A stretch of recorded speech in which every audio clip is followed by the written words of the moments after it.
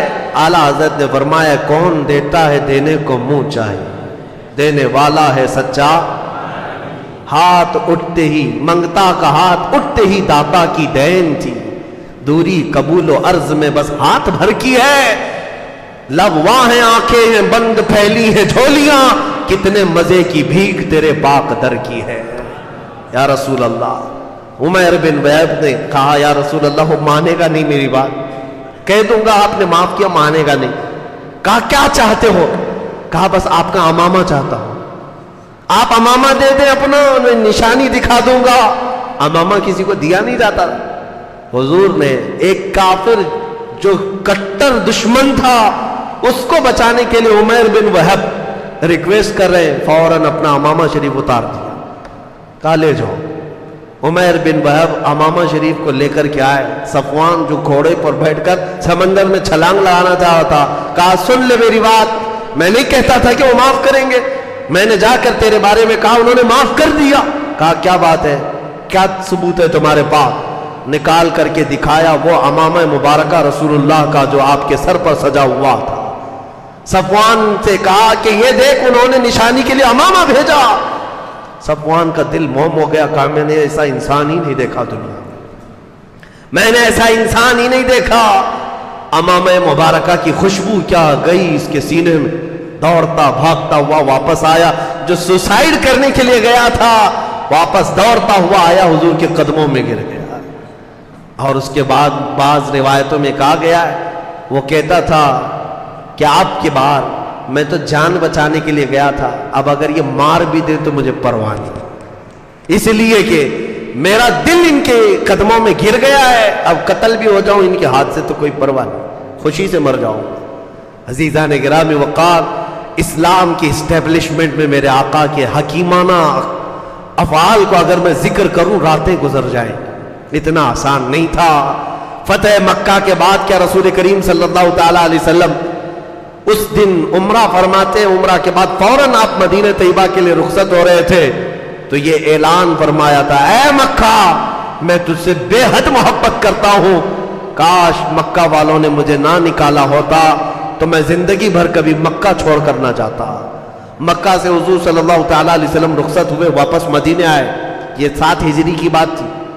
اس کے بعد کچھ بڑی جنگیں ہوئی ہیں، دوسرے لوگوں سے جنگ حنین ہوئی ہے، جنگ تبوک ہوئی ہے، اور اس کے بعد 10ویں ہجری تھی۔